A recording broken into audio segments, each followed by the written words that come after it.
नमस्कार साथियों, मैं कमलेश जांगीर आप सभी का आपके अपने YouTube चैनल इंटेलेक्चुअल में स्वागत करता हूं। तो कैसे आप सभी? उम्मीद करता हूं कि आप सभी स्वस्थ होंगे और अपनी सेहत का अच्छे से ख्याल रख रहे होंगे। दोस्तों, हम अपने अध्याय नंबर 1 के अंतिम पड़ाव पर हैं और हमारी 1 या 2 कक्षाएं और होंगी। उसके बाद हमारा जो पहला अध्याय है वो पूरा हो जाएगा। दोस्तों, अभी जैसे हम सभी को पता है कि कुछ दिन से लगातार कोरोना की वजह से हमारे स्कूल की छुट्टियां चल रही हैं, जिस वजह से जो बच्चे लगातार पढ़ रहे थे उनको नुकसान उठाना पड़ रहा था। तो उसी की भरपाई के लिए हमने जो प्रयास किया है और शायद हम काफ़ी हद तक सफल भी हो गए इस प्रयास में। बस आपके सहयोग की हमें ज़रूरत है, क्योंकि अभी तक जितना सहयोग मिलना चाहिए था वो सहयोग हमें प्राप्त नहीं हुआ है। तो आप ज़्यादा से ज़्यादा हमें जो वीडियो बना रहे हैं सभी टीचर्स, चाहे वो सुमेर जी हो, रवि जी हो या फिर संदीप जी, सभी टीचर काफ़ी अच्छे से मेहनत कर रहे हैं।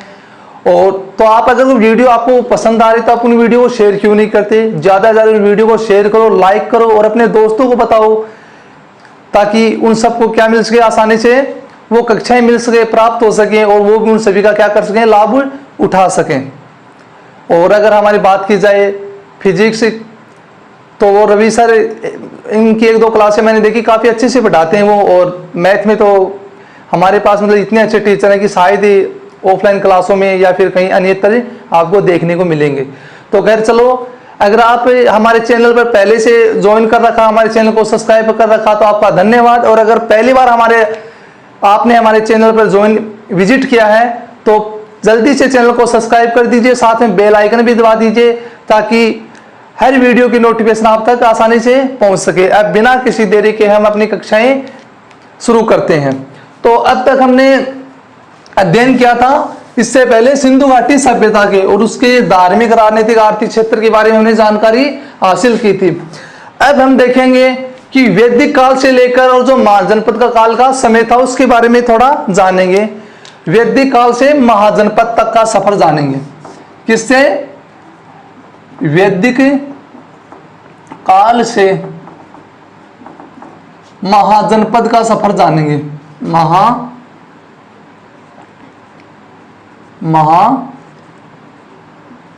महाजनपद तक का सफर।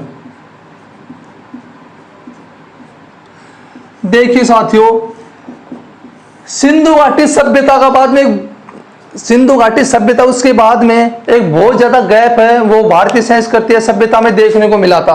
कोई अच्छी सभ्यता उस समय विकसित नहीं हो पाई थी। और एक बहुत बड़े अंतराल के बाद में कौन सी सभ्यता ने जन्म लिया था? वैदिक सभ्यता भी उसको बोलते हैं, वैदिक काल भी बोल सकते हैं। तो देखिए दोस्तों, वैदिक होता क्या? वैदिक सभ्यता, वैदिक काल होता क्या? इससे पहले हमने अध्ययन किया था वेदों का। किसका अध्ययन किया था हमने? वेदों का। हमने जब कक्षाएं प्रारंभ की थी तो हमने धार्मिक साहित्य पढ़ा था और धार्मिक साहित्य में हमने वेदों के बारे में क्या किया था? जाना था। जो वेदों का अध्ययन है वो क्या कहलाता है? वैदिक साहित्य कहलाता है, वैदिक काल कहलाता है। क्या कहलाता है? वेदों का अध्ययन ही। वेदों के बारे में जो जानकारी थी, वेदों का संयुक्त रूप से अध्ययन क्या कहलाता है? वैदिक काल या फिर वैदिक साहित्य कहलाता है। तो देखो इसमें क्या होगा, वैदिक काल में पहले जिक्र करते हैं हमें वैदिक काल का, या वैदिक, इसको साहित्य बोल सकते हैं। तो हमने क्या जाना कि वैदिक साहित्य क्या है? वेदों का ही अन्यत्र या सर्वश्रेष्ठ तरीके से अध्ययन क्या कहलाता है? वैदिक काल कहलाता है। तो देखो, वेदों का अध्ययन,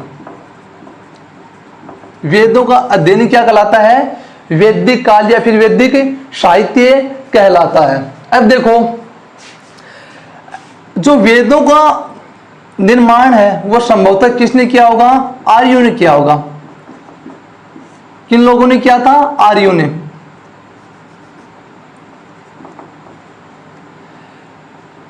वेदों का जो निर्माण वो किसने किया? आर्यों ने। और आर्यों का जो अर्थ होता है वो क्या होता है? उत्तम या फिर श्रेष्ठ। क्या होता है? उत्तम या फिर श्रेष्ठ।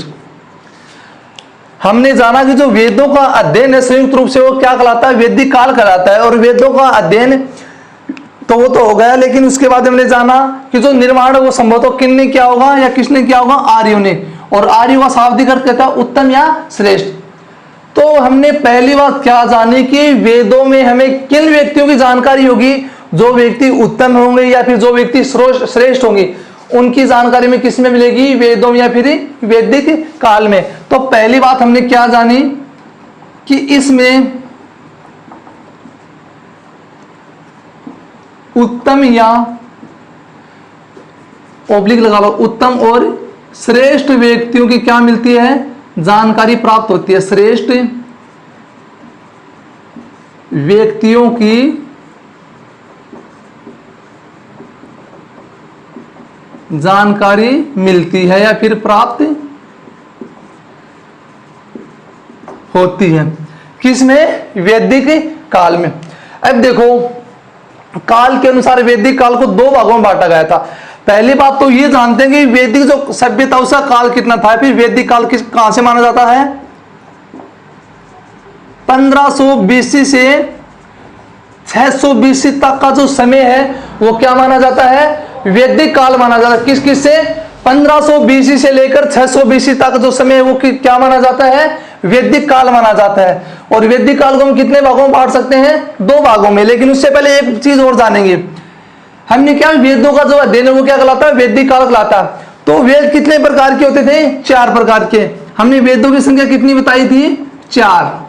क्या जाना था हमने, वेदों की संख्या कितनी होती है, 4 होती है। कौन कौन सी, 1 2 3 और 4 नहीं। देखो नंबर 1 हमने सबसे पहले क्या जाना था, ऋग्वेद, दूसरा यजुर्वेद, फिर हमने जाना सामवेद के बारे में, और अंत में जाना हमने अथर्ववेद के बारे में। अथर्ववेद के बारे में ये क्या हमने जानकारी प्राप्त की। और सबसे प्राचीन वेद कौन सा था, ऋग्वेद था। सबसे प्राचीन वेद कौन सा था, ऋग्वेद था। तो देखो इसी आधार पर वैदिक सभ्यता को कितने भागों में बांट दिया, 2 भागों में बांट दिया। कितने भागों में बांट दिया, वैदिक सभ्यता को 2 भागों में बांट दिया। देखो एक भाग तो ऋग्वेद का अलग से कर दिया, और बाकी जो 3 वेद हैं इनका भाग हम निर्माण हमने अलग से कर दिया। ये है भाग, ये कराया पूर्व वैदिक काल। इसको क्या नाम दे दिया हमने, पूर्व वैदिक काल, और इसको नाम दे दिया हमने उत्तर वैदिक काल। समझ में आ गया। हमने जाना था कि वेद वो कितने प्रकार के थे, 4 प्रकार के होते हैं। तो इसे तो या बोल सकते हैं ऋग्वैदिक काल, ऋग्वैदिक काल, और या फिर इसे बोल सकते हैं पूर्व वैदिक काल। और 4 वेद कौन कौन से थे, पहला था ऋग्वेद, यजुर्वेद, सामवेद और अथर्ववेद। एक चीज हमने क्या जानी कि जो ऋग्वेद है उसको अलग नाम दे दिया। क्या नाम दे दिया, या तो इसे ऋग्वेद काल कह सकते हैं, या फिर इसे क्या कह सकते हैं, पूर्व वैदिक काल। और जो 3 वेद इनका संयुक्त रूप से दिन, या फिर इन्हें अलग भाग में बांट दिया और उसका क्या नाम दे दिया, उत्तर वैदिक काल।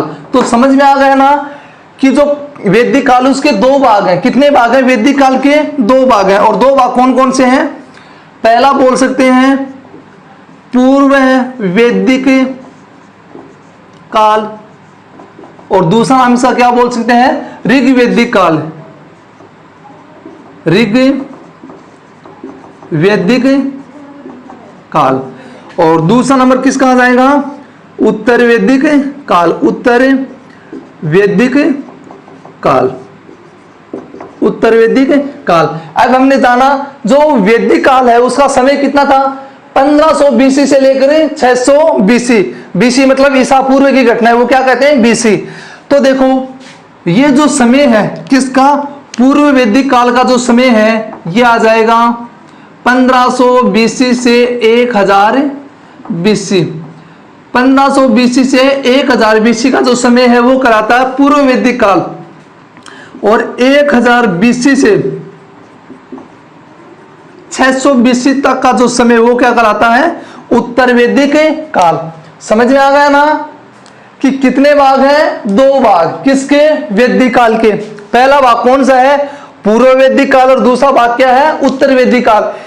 इन भागों का निर्माण किस प्रकार हुआ, वेदों के आधार पर इन भागों का क्या हुआ, निर्माण हुआ। हमने जाना कि वेद 4 प्रकार के होते थे, और जो ऋग्वेद था उसका दिन क्या कहलाता, पूर्व वैदिक काल, और जो बाकी 3 थे उन्हें अलग भाग में निर्माण कर दिया, वो क्या है, उत्तर वैदिक काल। ठीक है। अब हम जिक्र करते हैं पूर्व वैदिक या ऋग्वैदिक काल के बारे में। तो देखिए अलग से लिख लेते हैं हम, पूर्व वैदिक या ऋग्वैदिक काल। पूर्व वैदिक काल कब से कब तक है? 1500 BC से 1000 BC का जो समय है वो क्या कहलाता है? पूर्व वैदिक काल। देखो पहली बात तो हम इसमें 2 या 3 घटनाओं का जिक्र करेंगे। सबसे महत्वपूर्ण हमें एक ही चीज याद रखनी है इसमें, वो क्या है कि हमें इसमें दशराज्य युद्ध के बारे में वर्णन मिलता है। दशराज्य युद्ध का वर्णन मिलता है। नहीं आप हम ये छोड़ो, ये बात है ये अलग से याद करेंगे। फिर आपको केवल ये याद रखना, संयुक्त रूप से करवा देंगे क्योंकि ज्यादा है नहीं कुछ याद करने के लिए।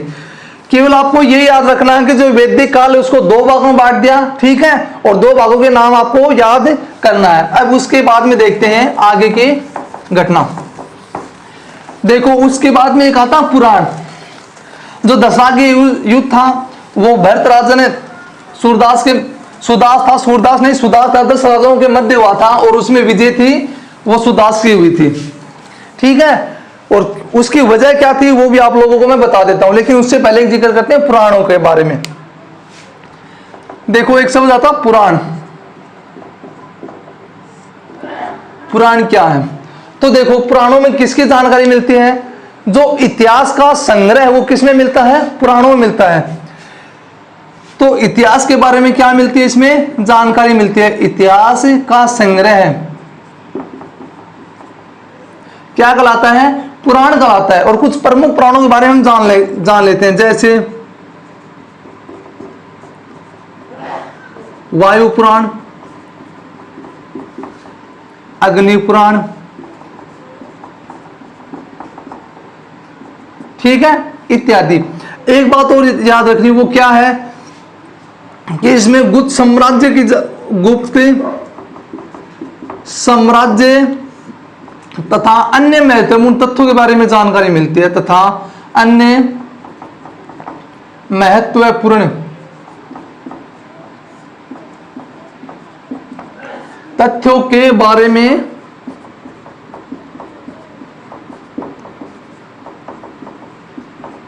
जानकारी प्राप्त होती है। केवल यही चीज याद रखें किसमें? हमें पुराण में।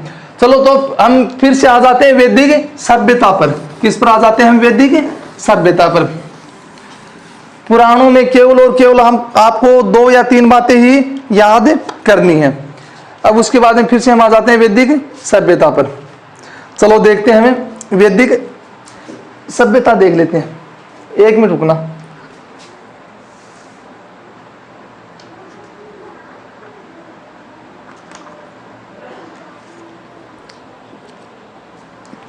देखो वैदिक सभ्यता के बारे में फिर से देख लेते हैं। वैदिक सभ्यता, अब इसकी विशेषता देखते हैं। वैदिक सभ्यता की विशेषता क्या क्या थी?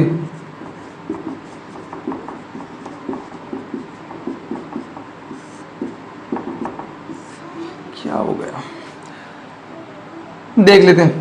अब देखो पहली बार तो जो वैदिक काल था उस समय, जो पहले मैंने आपको बताया था, जब हमने क्या पढ़ा था?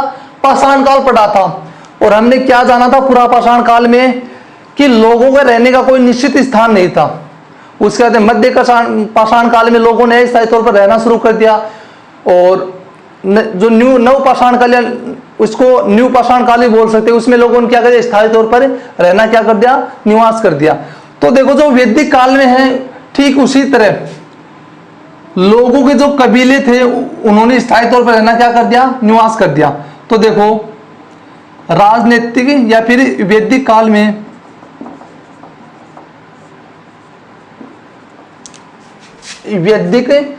में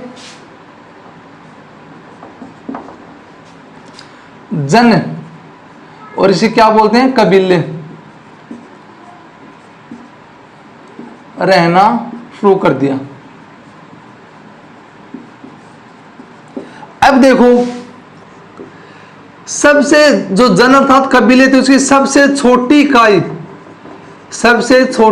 इकाई वो क्या कहलाती थी? कुल। सबसे छोटी इकाई थी वो क्या कहलाती थी? कुल। और जो सबसे बड़ी इकाई थी, सबसे बड़ी इकाई,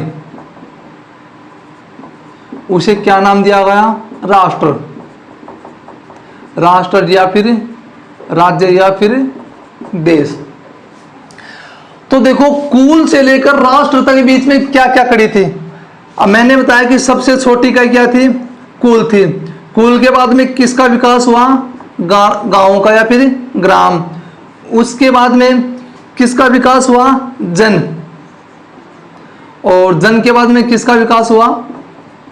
राष्ट्र का। ठीक है, कुल आ गया, ग्राम आ गया, जन आ गया और राष्ट्र आ गया।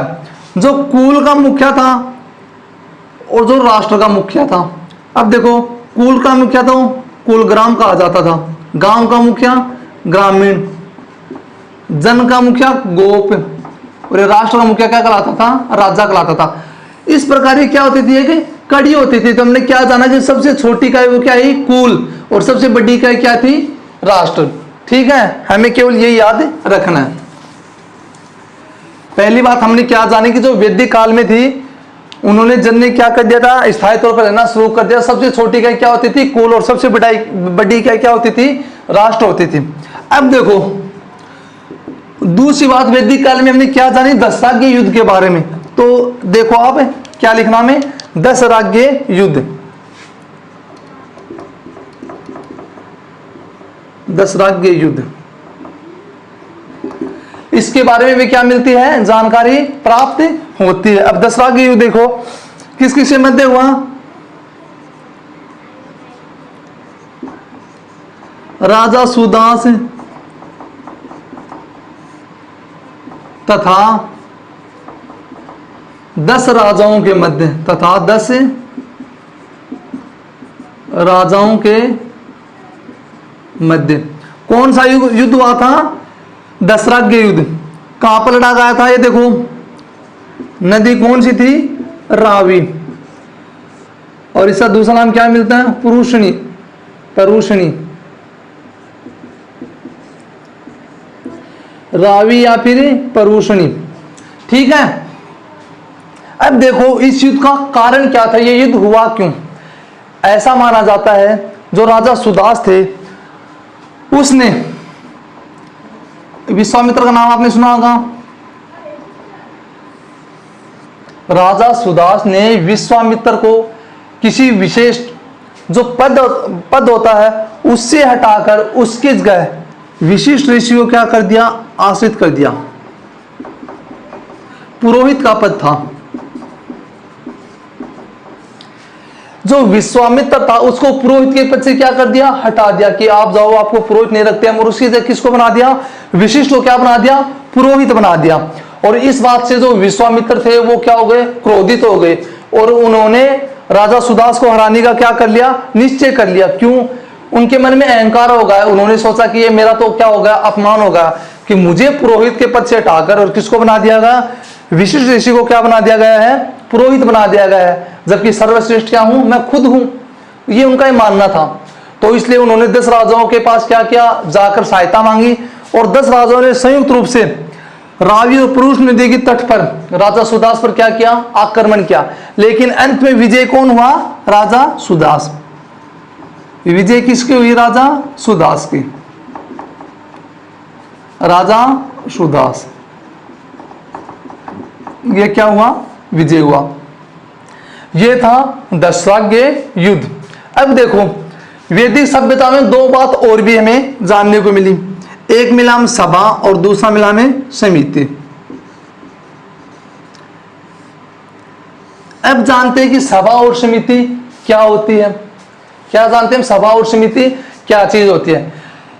अब देखो, जो राजा था वो अपनी प्रजा के लिए क्या करता है, कितना वो खर्च करता है, कौन कौन से कार्यों पर उनके खर्च होता है, इन सभी बातों की जानकारी रखने के लिए 2 समितियों का गठन किया गया और वो समिति क्या होती थी, उनका नाम दिया, एक का नाम था सभा और दूसरा क्या नाम था, समिति था।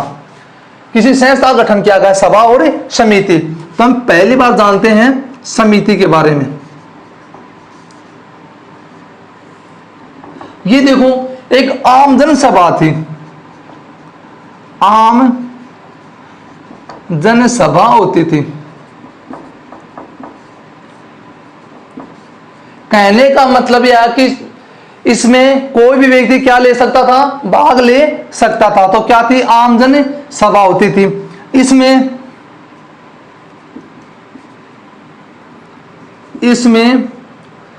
राजनीतिक तथा सामाजिक विषयों पर क्या होती थी, चर्चा होती थी, तथा सामाजिक विषयों पर चर्चा होती थी।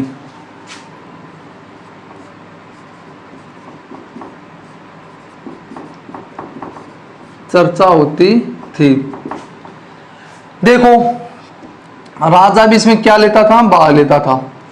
राजा भी इसमें भाग लेता था। ये क्या थी, समिति थी। अब बात करते हैं हम सभा की। किसकी बात करते हैं, सभा की।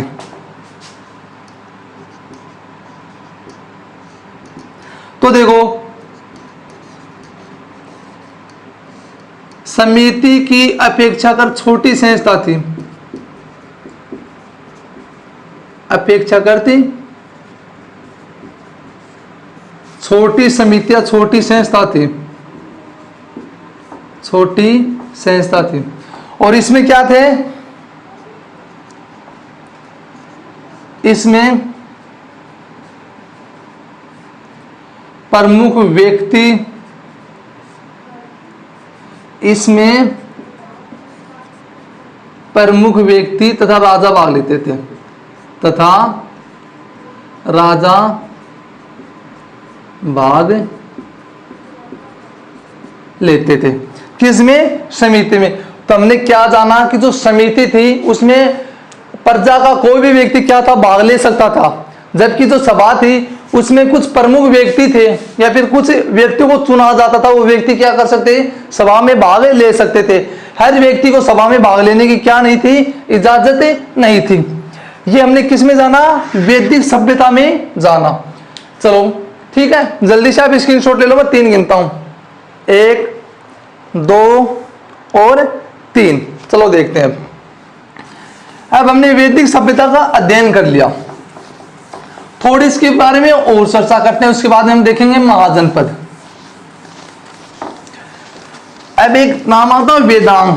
क्या नाम आता है, वेदांग। अब देखो वेदांग क्या होता है वो देखते हैं। बस 1 मिनट, छोटा टॉपिक है, 1 मिनट का समय लगेगा, ज्यादा नहीं। नाम आता है वेदांग। देखो वेदांग जैसे नाम से समझ में आ रहा है कि वेदों का जो अध्ययन करने या समझने के लिए जिन तथ्यों का निर्माण किया वो क्या कहलाते हैं, वेदांग कहलाते हैं। तो देखो वेदों का अध्ययन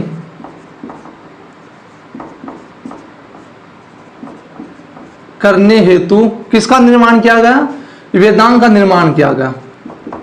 वेदांग साहित्य बोल सकते हैं, फिर वेदांग का निर्माण किया गया, निर्माण किया गया। अब देखो इसके निर्माण की जरूरत क्यों महसूस हुई, तो हर व्यक्ति वेदों का आसानी से अध्ययन नहीं कर सकता था, तो इसलिए वेदों का अध्ययन आसानी से हो जाए, इसी की सहूलियत के लिए वेदांग की क्या की गई, रचना की गई, ताकि वेदों का जो अध्ययन है वो क्या हो जाए, थोड़ा आसान हो जाए। वेदों का अध्ययन है वो आसान बनाने के लिए किसकी रचना की गई, वेदांग की क्या की गई, रचना की गई। और वेदांगों की संख्या कितनी होती है, 6 होती है। इनकी संख्या कितनी होती है, 6 होती है। इनकी संख्या 6 होती है। अब देखो 6 कौन कौन से हैं, कल्प, ज्योतिष, कल्प आ गया, ज्योतिष आ गया, शिक्षा,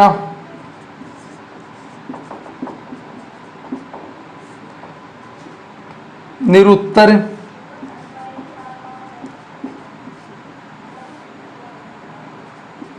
यहां देखते हैं कल्प, ज्योतिष, शिक्षा, निरुत्तर,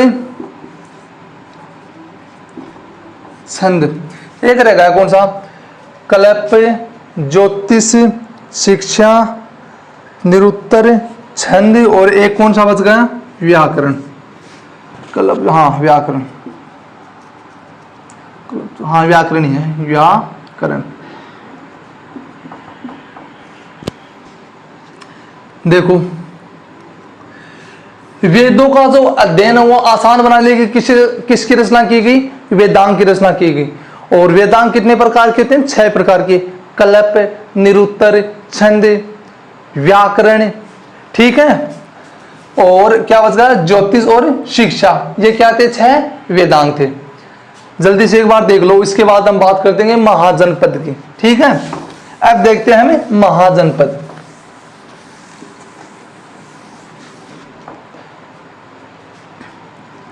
महाजनपद,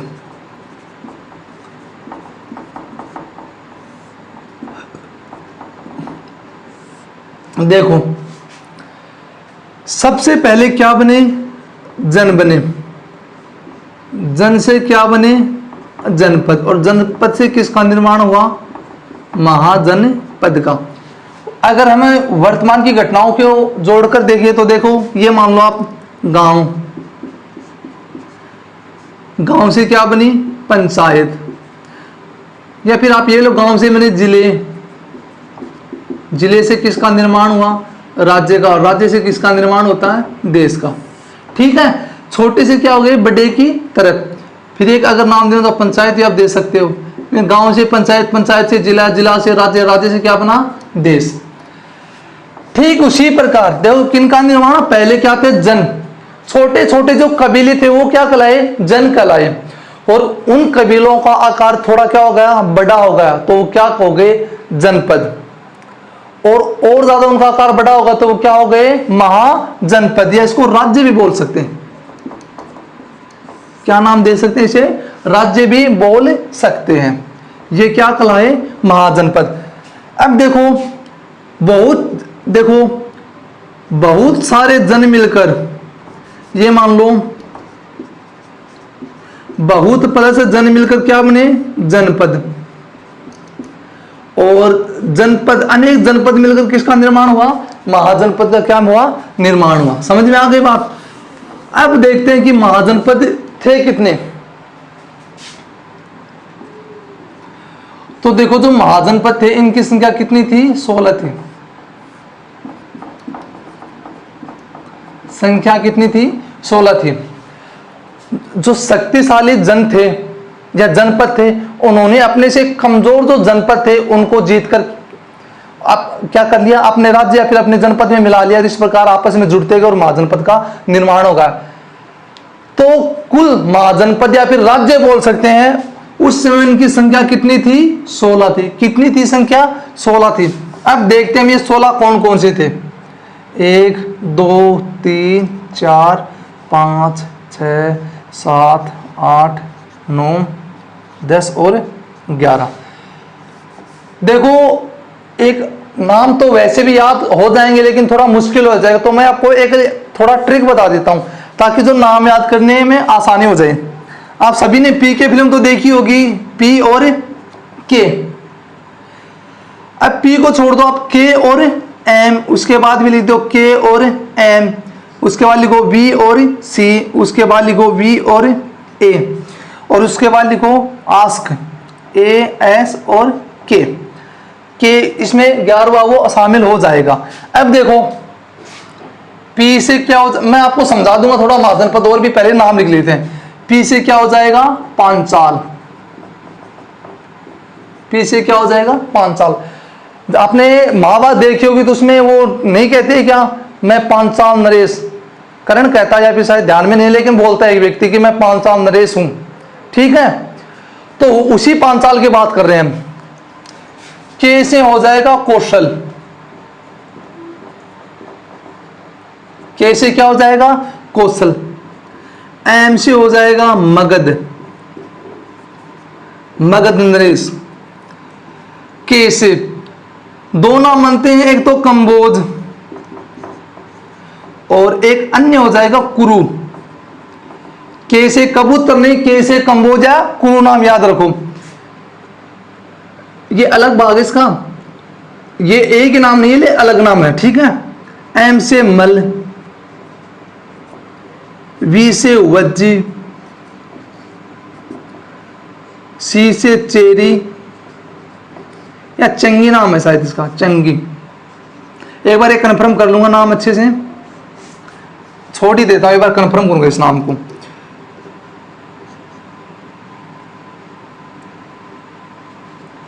ऐसे एंग और एक नाम हो रहा है अवंती, ठीक है। और वी से हो जाएगा, लिख लिया क्या हमने, वज्जी लिख लिया। चलो देखते हैं इस नाम को भी। आस्क एस, एस एस से क्या हो जाएगा, असमक। एस से क्या हो जाएगा, असमक। एस एस से क्या हो जाएगा, असमक, ऐसे। और अब मैंने बताया था के, ये वाला के है कुरु, यहां पर लिख लो। के का मतलब क्या हो जाएगा, कुरु। ये दो नाम तो हमारे हुए 1 2 3, 1 4 5 6 7 8 9 और 10। मैं एक बार देख लेता हूं, इसके अलावा देखो और देखते हैं, ये भी अलग लिख देता हूं मैं। 12 अवंती, 13 14 15 और 16।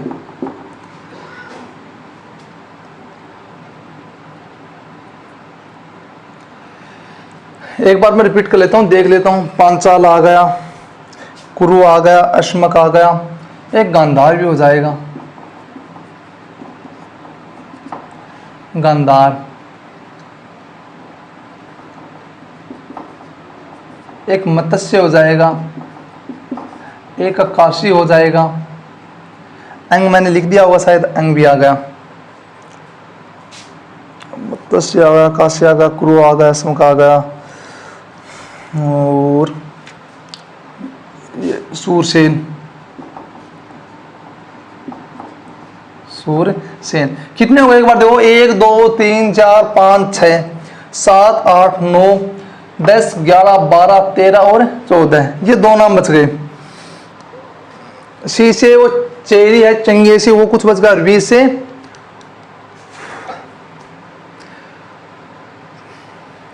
पंचाल, कौशल, मगध, कंबोज, वज्जी, अंग, अश्मक, कुरु, अवंती, गांधार, मत्स्य, काशी और सूरसेन।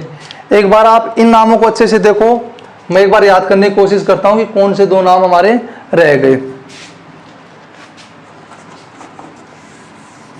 लिख लो यहां पर एक बार, हम क्या पढ़ रहे हैं, महाजनपद, महाजनपद। और इसकी कुल संख्या कितनी होती है, 16 होती है। और आप ये नाम देखो, मैं तब तक याद करने की कोशिश करता हूं कि क्या क्या रह गए। पंचाल, कौशल, मगध, एक बच गया चंदेरी। पंचाल, कौशल, मगध, कंबोज, मल्ली, मल्ल, वज्जी, चंदेरी, अंग, अश्मक, कुरु, अवंती, गांधार, मत्स्य, काशी और सूरसेन। कौन सा रह गया,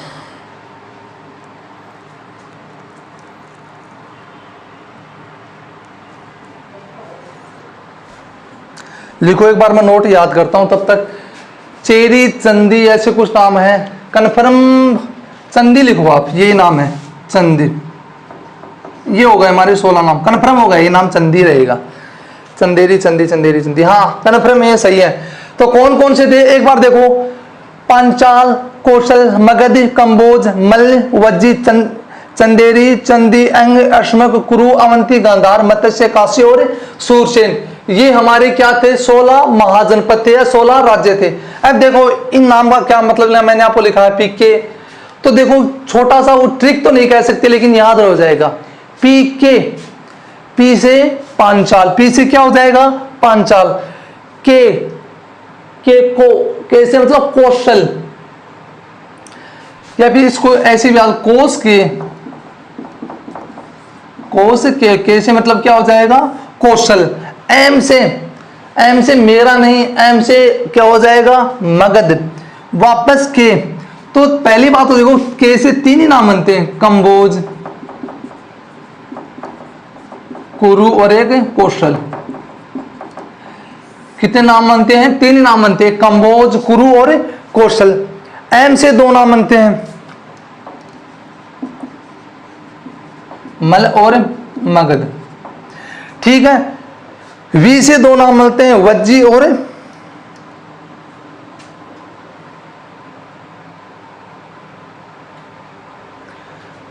वीसी वी ए, चंदी और अंग। हाँ सही है, वज्जी आएगा वी से, सी से चंदेरी, वी से ये तो चंदी,